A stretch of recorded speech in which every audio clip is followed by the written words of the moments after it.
Hello everyone, good morning to all of you. आप सभी का स्वागत है हमारे YouTube channel success Adda for you में। फ्रेंड्स, अब तक की वीडियो में हमने बल के बारे में डिस्कस किया था और आज हम बल का पार्ट 2 डिस्कस करने वाले हैं। पार्ट 1 में मैंने आपको गैर संपर्क बल के बारे में बताया था, जिसमें मैंने बताया कि प्रकृति में पाए जाने वाले सभी मूल बल गैर संपर्क बल हैं, ठीक है ना। और अब हम किसके बारे में डिस्कस करने वाले हैं, मैंने कल ही आपको बता दिया था बल दो प्रकार के होते हैं। पहला क्या था? संपर्क बल। पहला क्या था? संपर्क बल। और दूसरा क्या था? दूसरा था, आप कहोगे सर, गैर संपर्क बल। तो आज की पूरी वीडियो संपर्क बल मतलब कांटेक्ट फोर्स पर बेस्ड है, कांटेक्ट फोर्स पर बेस्ड है। आप सभी इस वीडियो को, इस सेशन को, इस लेक्चर को फटाफट अपने दोस्तों में शेयर कर दीजिए। फिर हम आज का यह टॉपिक स्टार्ट करते हैं। बहुत लोग हमसे जुड़ चुके हैं, बहुत सारे स्टूडेंट्स जुड़ चुके हैं। आप सभी का स्वागत है। Welcome and good morning everyone, once again good morning. आप सभी फटाफट सेशन को शेयर कर दीजिए, फिर हम स्टार्ट करते हैं अपना टॉपिक। तो गैर संपर्क बल को हमने डिस्कस कर लिया था। इनकी संख्या कितनी है? 4 है। कितनी है? 4 है। तो इस बल को हम डिस्कस कर चुके हैं। अब आज का हमारा जो टॉपिक है वो संपर्क बल होगा। क्या होगा? संपर्क बल। क्लियर है? हाँ। तो संपर्क बल किसे कहते हैं? ऐसे बल जो दो या दो से अधिक वस्तुओं के परस्पर संपर्क में आने के कारण लगते हैं, उन्हें क्या कहा जाता है? संपर्क बल कहा जाता है। ठीक है ना फ्रेंड्स। कुछ लोग हमसे जो जुड़ रहे हैं उनकी यह रिक्वेस्ट रहती है कि सर डेफिनेशन को भी क्लियर कर दिया कीजिए। So I am really sorry dear students, मेरे प्यारे दोस्तों, आप सभी से मैं बहुत बहुत क्षमा चाहता हूँ, क्योंकि हमसे कई सारे ऐसे स्टूडेंट्स जुड़ते हैं जिनका लेवल डिफरेंट होता है। कुछ स्टूडेंट बिल्कुल बेसिक चाहते हैं, कुछ स्टूडेंट थोड़ा सा अपर लेवल चाहते हैं। सो मैं सिर्फ़ और सिर्फ किसी एक को देखकर नहीं चल सकता, इसीलिए मेरी आपसे रिक्वेस्ट रहेगी कि मैं सारी डेफिनेशंस को बोल देता हूँ और बहुत ही आराम से बोलता हूँ। तो आप क्या काम कीजिए कि जब भी आप उसको रिवर्स करके देख लिया कीजिए जब भी आपको टाइम मिले, है ना। या वीडियो को आप क्या काम कीजिए, लाइव सेशन ख़त्म होने के बाद में, पहले समझिए, लाइव सेशन ख़त्म होने के बाद में वीडियो ऑफलाइन भी रहती है, तो उस कंडीशन में आप रिवर्स करके देख लें। कुछ स्टूडेंट कहते हैं सर हम वीडियो को डाउनलोड कर लेते हैं बाद में देखने के लिए। फ्रेंड्स, ऐसा आप बिल्कुल मत कीजिए। इससे ना तो आपको कुछ फ़ायदा होने वाला है और ना ही हमारा, ठीक है ना। इससे होता क्या है, आप फुल कर लेंगे, आपका स्टोरेज व्यस्त चलेगा। और दूसरी बात, हमारी जितनी भी वीडियो हैं वो लाइफ टाइम पब्लिक रहेंगी, आप कभी भी उनको हाइड नहीं पाएंगे, तो आप कभी भी देख सकते हैं, है ना। डाउनलोड करने की कोई ज़रूरत नहीं है। कुछ फ्रेंड्स के कमेंट आ रहे थे तो मैं उन्हें सजेस्ट करूँगा कि आप लोग ऐसा ना करें। चलिए, संपर्क बल क्या है? तो मैंने बताया दो वस्तुओं के परस्पर एक दूसरे के संपर्क में आने से उनके सतह के बीच में लगने वाला बल संपर्क बल कहलाता है। ठीक है ना। एक बार फिर से सुन लीजिए, दो वस्तुओं के परस्पर एक दूसरे के संपर्क में आने पर उनकी सतह के मध्य लगने वाला बल संपर्क बल कहलाता है। यह कई प्रकार के होते हैं, इसका कुछ डिफिनेट प्रकार नहीं है, कुछ मुख्य को हमें चर्चा करना है, जिसमें नंबर 1 पे आता है घर्षण बल। क्या आता है? घर्षण बल।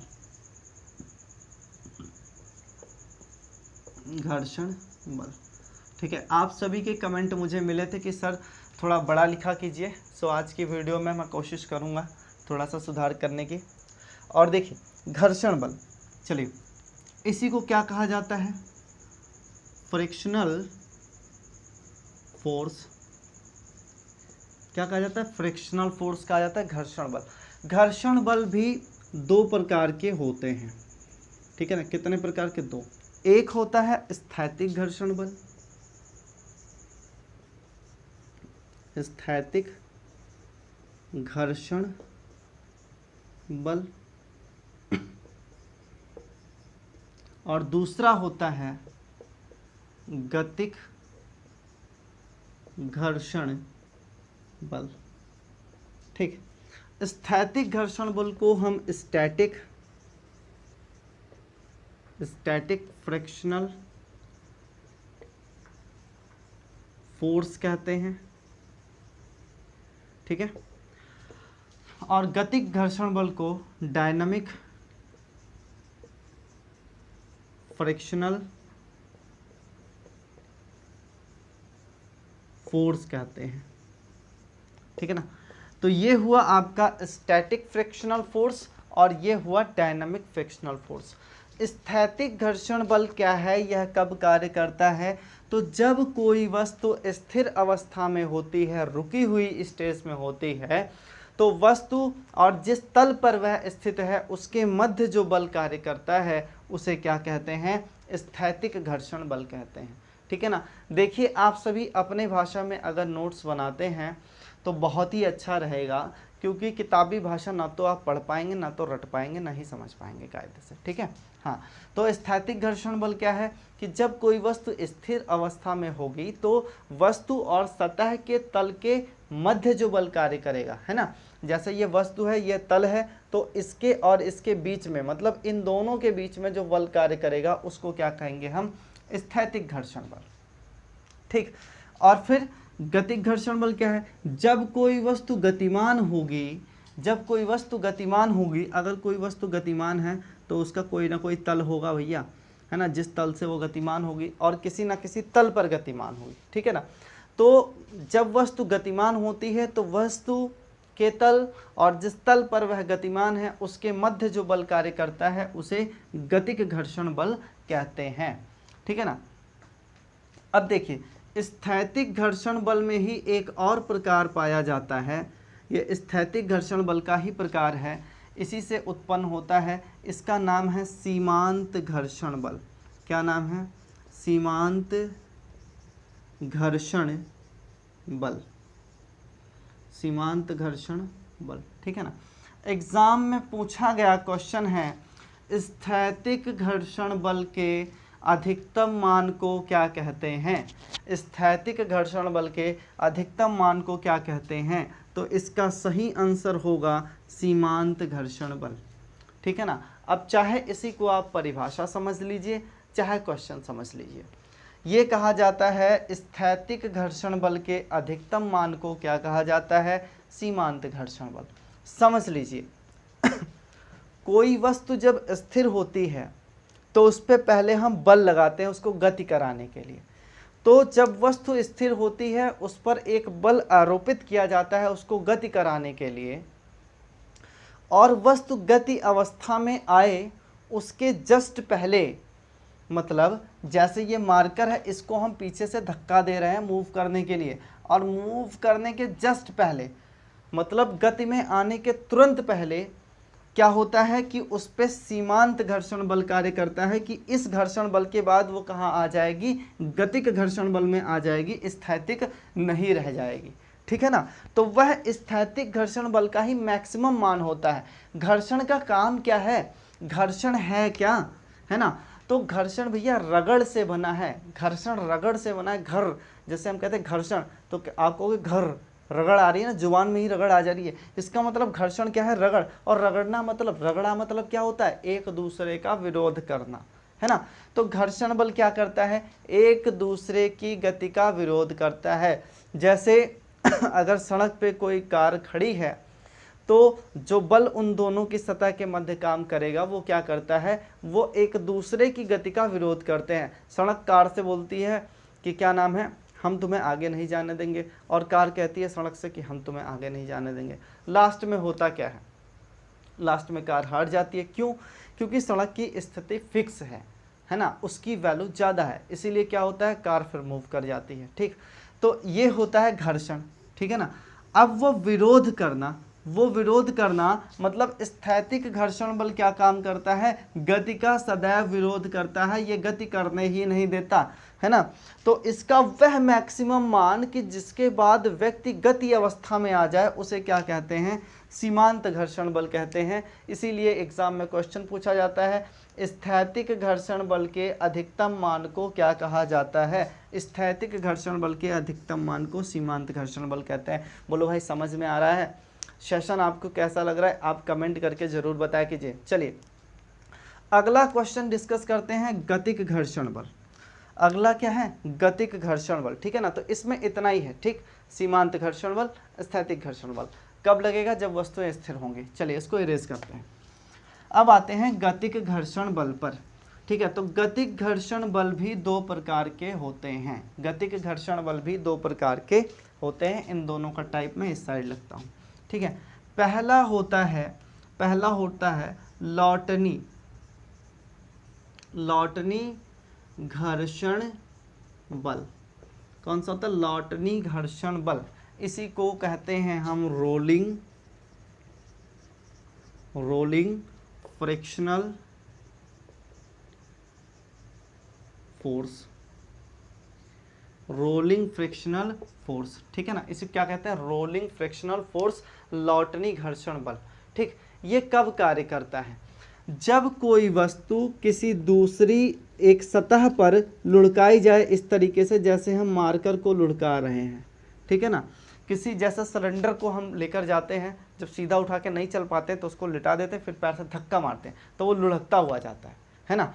तो उस समय सिलेंडर और जमीन के बीच में जो बल कार्य करता है, मतलब वस्तु और सतह के बीच में जो बल कार्य करता है, उसको क्या नाम दिया जाता है? लॉटनी घर्षण बल। ठीक है ना। हाँ, जब किसी वस्तु को हम किसी दूसरी सतह पर लुढ़काते हैं तो वस्तु और सतह के मध्य कार्य करने वाले बल को क्या कहते हैं? लॉटनी घर्षण बल। बोलो भाइयों समझ में आ रहा है? फ्रेंड्स आपको समझ में आ रहा है? आप कमेंट करके हमें बताते रहें, और आप सभी के कमेंट हमारे लिए किसी वरदान से कम नहीं होते हैं। यकीन मानिए बहुत ज़्यादा खुशी होती है जब आप सभी के पॉजिटिव कमेंट आते हैं। चलिए आगे डिस्कस करते हैं। ठीक है ना, तो ये कब होगा? जब किसी वस्तु को हम लुढ़काते हैं। क्या करते हैं? लुढ़काते हैं। तो कौन सा बल कार्य करता है? लॉटनी घर्षण बल। ठीक, दूसरा टाइप क्या होता है गतिक घर्षण बल का? कि गति में आएगी तो भाई गति को कैसे, वस्तु को कैसे चला सकते हो? या तो आप लुढ़का के ले जा सकते हो, या तो उठा के लेके जा सकते हो, और या तो फिर आप क्या कर सकते हो? उसको घसीट के लेके जा सकते हैं। तो जब किसी वस्तु को घसीट कर लेकर जाते हैं, है ना, मतलब सरका के लेकर जाते हैं, उस समय वस्तु और सतह के बीच में जो बल कार्य करता है उसको हम कहते हैं सर्पी घर्षण बल।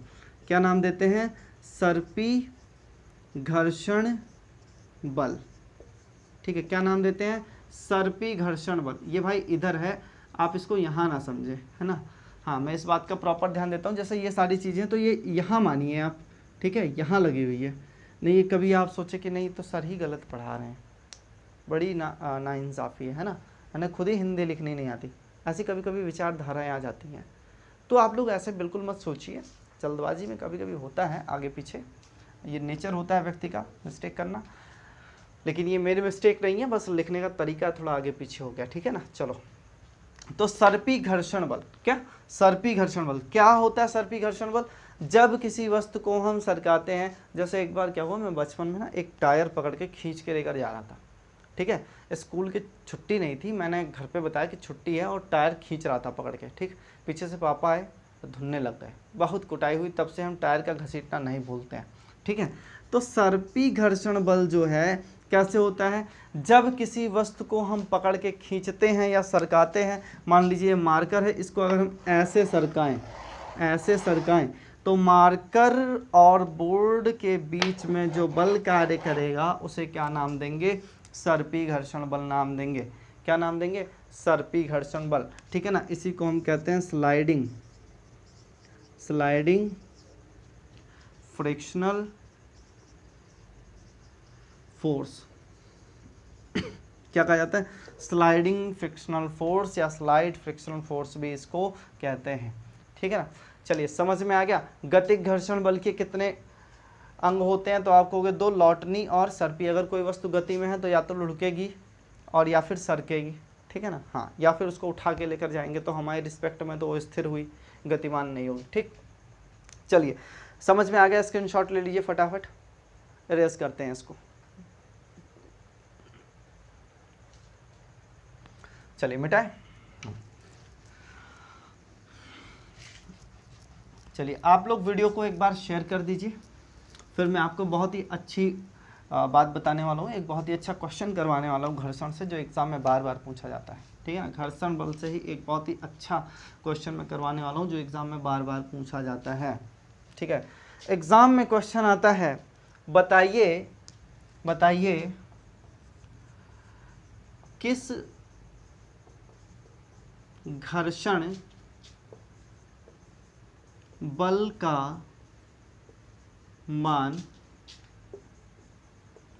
सर्वाधिक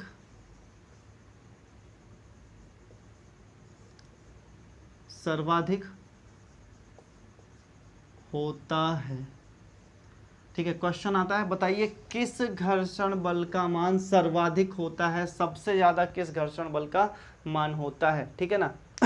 घर्षण बल क्या है, आप कहोगे सर एक विरोधाभासी बल है, विरोध करता है गति का। तो कौन सा बल गति की सबसे ज़्यादा विरोध करता है, कौन सा बल गति का सबसे ज़्यादा विरोध करता है घर्षण में, तो आप क्या कहोगे, क्या आंसर होगा, फटाफट कमेंट करके बताइए। मैं आपको ऑप्शन दे देता हूँ, आप लोगों के कमेंट ज़रूर आने चाहिए। पहला है आपका स्थैतिक घर्षण बल, स्थैतिक घर्षण बल। दूसरा है आपका सीमांत। तीसरा है सर्पी। और चौथा है लॉटनी। कमेंट करके बताइए, यही क्वेश्चन एग्जाम में पूछा जाएगा, किस घर्षण बल का मान सर्वाधिक होता है, किस घर्षण बल का मान सर्वाधिक होता है। कमेंट करके बताइए आप लोग फटाफट, क्या सही आंसर होगा, जल्दी जल्दी कमेंट कर दीजिए आप लोग। ठीक है, चलिए आप सभी के कमेंट हमें मिल रहे हैं, बहुत ही अच्छा। जो लोग स्थैतिक घर्षण बल हमें या 1 आंसर कर रहे हैं, बहुत ही अच्छा, वेरी गुड। देखिए स्थैतिक घर्षण बल का मान सबसे ज़्यादा होता है, ठीक है ना।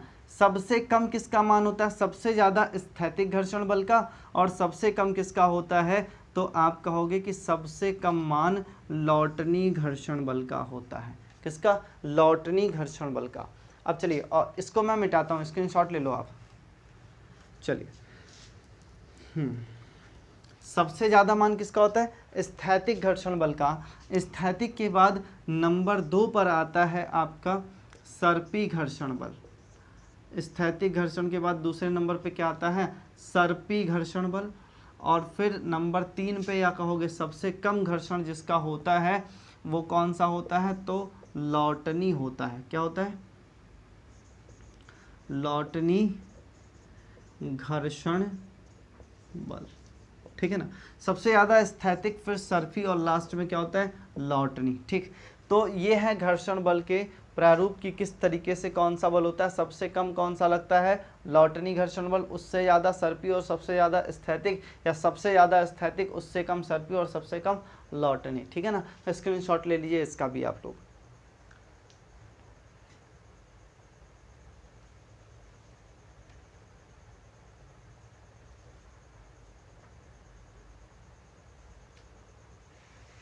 चलिए हो गया, ले लिया आप सभी ने स्क्रीनशॉट, बड़ी अच्छी बात है। अगर आप सभी ने स्क्रीनशॉट ले लिया है तो मिटाएं इसको फिर। चलिए तो हम संपर्क बल डिस्कस कर रहे थे। दूसरा संपर्क बल होगा अभिकेंद्रीय बल। दूसरा क्या होगा, अभिकेंद्रीय बल। मोस्टली स्टूडेंट इसके बारे में जानते होंगे। ठीक है, जब भी कोई वस्तु किसी वृत्त की परिधि पर गति करती है, जब भी कोई वस्तु किसी वृत्त की परिधि पर गति करती है तो इस पर एक बल कार्य करता है जो वस्तु को केंद्र की ओर पुश करने की कोशिश करता है, केंद्र की ओर ढकेलने की कोशिश करता है। वस्तु की गति तो इस ओर होती है, लेकिन ये वस्तु को अंदर की ओर मूव कराने की कोशिश करता है, और इसी बल को क्या नाम दिया जाता है, अभिकेंद्रीय बल। तो अभिकेंद्रीय बल एक ऐसा बल है जब कोई वस्तु वृत्तीय गति करती है तो वह बल वस्तु पर केंद्र की ओर कार्य करता है। किस की ओर, केंद्र की ओर।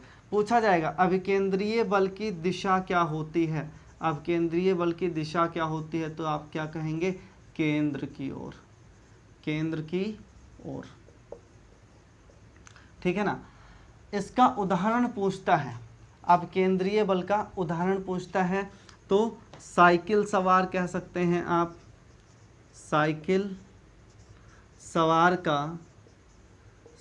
का मोड़ पर, साइकिल सवार का मोड़ पर झुक जाना, मोड़ पर झुक जाना, ठीक है ना। देखो भैया ऐसा है कि हम तो ठहरे साधारण प्राणी और हम चलाते हैं साइकिल, इसीलिए पहला एग्जाम्पल हमने किसका दिया, साइकिल का। दूसरी बात, समाजवादी पार्टी, चुनाव चिन्ह साइकिल। देखिए हम किसी व्यक्ति विशेष की बात नहीं कर रहे हैं, ना ही हम किसी राजनीतिक पार्टी को सपोर्ट करते हैं। बस बात यह है कि सिर्फ यादव होने के कारण लोग हमें वैसे ही समाजवादी मान लेते हैं, है ना। चलिए, तो साइकिल का मेरा सीधा सीधा सा सेंस यही है। इंटरमीडिएट में जब हम लोगों ने पढ़ा था तो उस टाइम साइकिल का एग्जाम्पल दिया गया था। चाहे साइकिल हो, चाहे मोटरसाइकिल हो, चाहे कार हो, चाहे एरोप्लेन हो, जब भी उनको मोड़ा जाता है तो वो एक सर्किल में मुड़ते हैं। ऐसे कभी देखा आपने किसी को मोड़ते हो कि वो ऐसे गई हो, कोई वाहन हो ऐसे गया हो और ऐसे मुड़ गया हो? है पॉसिबल? है कोई पॉसिबिलिटी? कभी नहीं होगा। क्या होता है, वो ऐसे जाएगी और फिर क्या होगा, इस तरीके से मुड़ेगी, है ना। तो ये क्या बन जाता है, ये आपका एक वृत्त बन जाता है। क्या बन जाता है? एक वृत्त बन जाता है। और इसका फिर एक क्या हो जाएगा, यहीं से एक सेंटर बन जाएगा, यहीं से क्या बन जाएगा, सेंटर बन जाएगा। और वस्तु इसी ओर क्या होती है, झुक जाती है।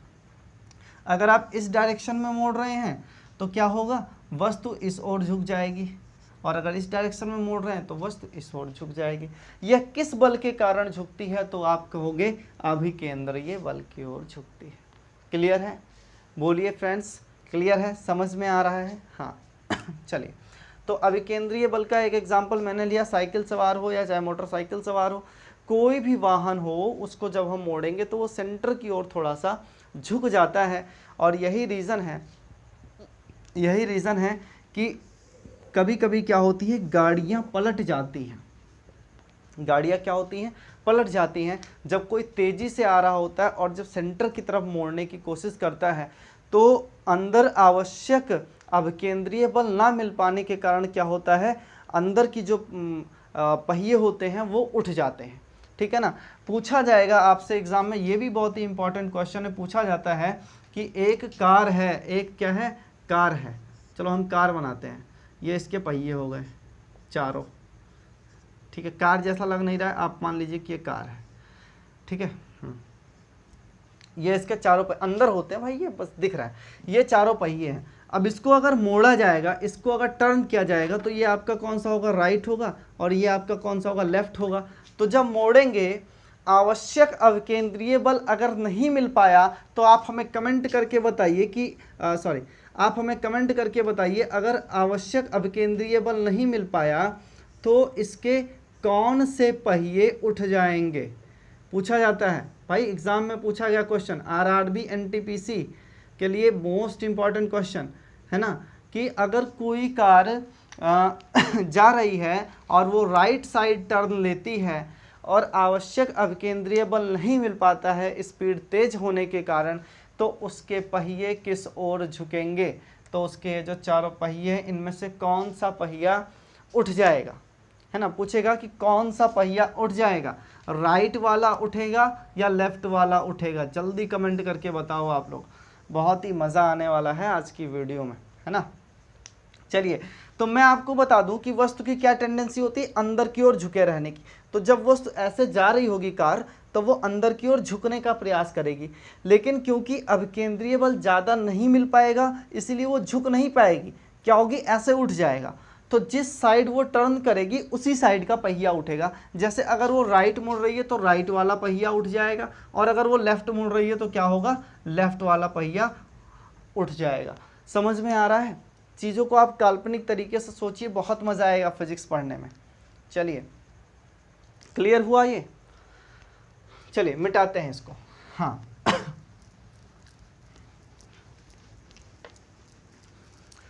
अगला बल हम ले रहे हैं अपकेंद्रीय बल। क्या ले रहे हैं, अपकेंद्रीय बल। अगला बल है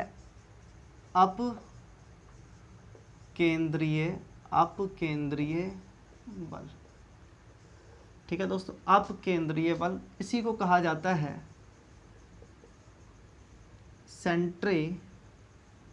सेंट्रीपिटल फोर्स। सेंट्रीपिटल फोर्स, ठीक है ना, क्या नाम दिया जाता है इसको? सेंट्रीपिटल फोर्स, अपकेंद्रीय बल। क्या है अपकेंद्रीय बल? यह एक प्रकार का ऐसा बल होता है, जैसे आपने अभिकेंद्रीय बल के बारे में पढ़ा, वृत्त की परिधि पे चलती हुई किसी वस्तु के केंद्र की ओर जो बल कार्य करता है उसको क्या कहते हैं? अभिकेंद्रीय बल। ये जस्ट उसका अपोजिट है। जब भी कोई वस्तु वृत्तीय पथ की परिधि पर गति करती है तो उस समय केंद्र के विरुद्ध एक बल कार्य करता है, जिसकी दिशा केंद्र के विपरीत होती है, केंद्र से बाहर की ओर होती है। उसे हम क्या नाम देते हैं? अपकेंद्र बल नाम देते हैं, या अपकेंद्रीय बल नाम देते हैं। आपसे पूछा जाएगा अपकेंद्रीय बल की दिशा क्या होती है? अपकेंद्रीय बल की दिशा क्या होती है? तो आप कहोगे बाहर की ओर, बाहर की ओर, ठीक है ना। अपकेंद्रीय बल की दिशा क्या होती है? बाहर की ओर होती है, ठीक है ना। हाँ, आपसे पूछा जाएगा कि अपकेंद्रीय बल किसका अंश है? तो आप कहोगे अभिकेंद्रीय बल का। हुआ यूँ था कि अभिकेंद्रीय बल में सेंटर की तरफ एक फोर्स ऑटोमेटिक वर्क करता है, ठीक। तो न्यूटन के तीसरे नियम को अगर ध्यान में रखा जाए तो न्यूटन का तीसरा नियम यह कहता है कि प्रत्येक क्रिया बल के बराबर विपरीत प्रतिक्रिया बल कार्य करता है। तो अगर किसी वृत्त की परिधि पर गति कर रही वस्तु पे केंद्रीय बल कार्य करेगा तो उसके विपरीत कोई एक प्रतिक्रिया बल कार्य करेगा या नहीं? जरूर करेगा। तो वह बल क्या करता है? वह बल बाहर की ओर कार्य करता है ना, क्योंकि अभिकेंद्रीय बल अंदर की ओर काम करता है, तो अपकेंद्र बल किस तरफ काम करेगा? बाहर की ओर कार्य करता है। और ये न्यूटन के तीसरे नियम के हिसाब से लिया गया है, ठीक। इस बल का हमें सिर्फ आभास होता है, इस बल का हमें सिर्फ आभास होता है, यह वास्तविकता में नहीं होता, ना ही इसकी गणना की जा सकती है, ठीक है ना। हाँ, तो इसीलिए इसको हम छद्म बल भी नाम देते हैं। क्या नाम देते हैं? छद्म बल, ठीक है ना। हाँ, छद्म मतलब होता है धोखाधड़ी, ठीक। तो ऐसा गुमराह करने वाला बल है, ये होता नहीं है, हमें सिर्फ लगता है, ठीक है। तो इसको क्या नाम दिया जाता है? छद्म बल। इसके कुछ एग्जाम्पल हैं, इसके कुछ एग्जाम्पल है छद्म बल के। नहीं, अपकेंद्रीय बल जानते रहिए आप, छद्म बल भी जानते रहिए, दोनों एक ही चीज़ें हैं। जैसे दूध से क्रीम का निकालना या क्रीम को निकालना, ठीक है, दूध से क्रीम को निकालना, ठीक। ये किस पर बेस्ड है? किस घटना पर आधारित है? अपकेंद्रीय बल पर, ठीक। या दही से मक्खन को निकालना, ठीक है ना, दही से मक्खन को निकालना। जितनी भी ऐसी क्रियाएं हैं, जितने भी ऐसे क्रियाकलाप हैं जिसमें किसी लिक्विड से उनके हल्के पार्टिकल को बाहर निकाल लिया जाता है, जैसे अगर दूध की बात करें और मलाई की बात करें तो मलाई हल्की होती है या दूध? आप कहोगे सर मलाई हल्की होती है ना। गर्म करने के बाद जो जमती है उसकी बात नहीं कर रहा हूँ मैं, उसके अंदर जो इनबिल्ट रहती है। ठंडियों के दिनों में देखिए आप, जो दूध रख दिया जाता है तो उसके ऊपर एक लेयर आ जाती है बिना गर्म किए हुए, उसको मलाई कहा जाता है। तो क्या कहा जाता है? दूध को जब दूध की जब पेराई होती है तो उस कंडीशन में क्या होता है? आवश्यक अपकेंद्र बल के कारण, ना अभिकेंद्रीय बल ना होने के कारण वस्तु बाहर की ओर चली जाती है। तो ऐसा होता क्यों है? अभिकेंद्रीय बल की उपस्थिति ना होने के कारण, है ना, हल्की वस्तुएं बाहर की ओर मूव कर जाती हैं। और यह कोई बल होता नहीं है, बस इसका आभास होता है। क्यों होता है? जब आवश्यक अभिकेंद्रीय बल नहीं मिल पाता। आवश्यक अभिकेंद्रीय बल का एक और एग्जाम्पल है सड़कों का ढालू बनाना, ठीक है ना। हाँ, वो अभिकेंद्रीय बल का है, ठीक। तो दूध से क्रीम को निकालना या दही से मक्खन को निकालना किस घटना पे आधारित है? अपकेंद्रीय बल पे, ठीक है ना। हाँ, चलिए आप इसका फटाफट स्क्रीनशॉट ले लीजिए, जल्दी जल्दी स्क्रीनशॉट लीजिए इसका।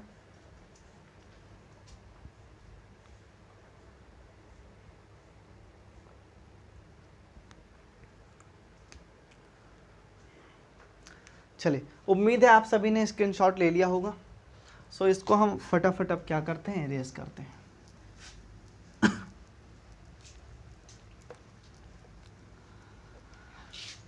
दोस्तों अभी संपर्क बल में क्या क्या बच रहा है? अभी संपर्क बल में आपका जो एग्ज़ाम में पूछा जाता है उसमें से बच रहा है बल आघूर्ण। क्या बच रहा है? बल आघूर्ण। दूसरा बच रहा है जड़त्व आघूर्ण, ठीक है ना, बल आघूर्ण, जड़त्व आघूर्ण। और फिर एक आती है संतुलन की अवस्था, लेकिन चलिए ले लेते हैं उसको भी, संतुलित बल, ठीक। और इन सबके अतिरिक्त आपका आता है उत्तोलक। क्या आता है? उत्तोलक, ठीक। तो इतनी सारी चीज़ें हैं जिनको हमें उत्तोलक, ठीक, इतनी सारी चीज़ें हैं जिनको हमें डिस्कस करना है अभी। तो बल आघूर्ण, जड़त्व आघूर्ण, संतुलित बल और उत्तोलक के बारे में हम बाद में डिस्कस करेंगे। आज की वीडियो में बस इतना ही, ठीक है ना। समय और अपलोडिंग की समस्या को थोड़ा सा देखते हुए आप लोगों से रिक्वेस्ट है कि आप लोग थोड़ा सा पेशेंस बना के रखिए। अभी आपको वीडियोस थोड़ी सी शॉर्ट मिलेंगी, बाकी अदरवाइज़ इसमें कुछ है नहीं। बल का भी बहुत ज़्यादा समय नहीं लगेगा, लेकिन अब चूँकि अपलोडिंग में समस्या हो जाती है, स्पीड अच्छी ना आने के कारण अपलोड नहीं हो पाता है, फिर इंटरप्टेड वीडियो दिखाता है। कई बार आपके पास वीडियो पहुंच जाती है, प्ले नहीं होती है, आप कहते हैं सर वीडियो प्ले नहीं कर पा रहे, तो वो सारा वही रीज़न होता है। या कभी कभी क्या होता है, हमारी स्ट्रीमिंग 10 बजे की होती है और वीडियो जाके 10:05 पे प्ले होती है, तो ये सारी चीज़ें कभी कभी आ जाती हैं। इसलिए हम आज की वीडियो को बस यहीं पर स्टॉप कर रहे हैं, ठीक है ना। अगले लेक्चर में मैं एक और पार्ट इसका बनाऊंगा, पार्ट 3, और उसमें इन सारी चीज़ों को मैं डिटेल वाइज डिस्कस करूंगा। और यहाँ से क्वेश्चन बहुत आते हैं, इसका विमीय सूत्र पूछा जाता है, इसका मात्रक पूछा जाता है, तो इन सारी चीज़ों को हम अच्छे से डिस्कस करेंगे। तब तक आप सभी स्वस्थ रहिए, व्यस्त रहिए, मस्त रहिए, हंसते रहिए और हंसाते रहिए। अपना और अपनों का ख्याल रखिए। जय हिंद।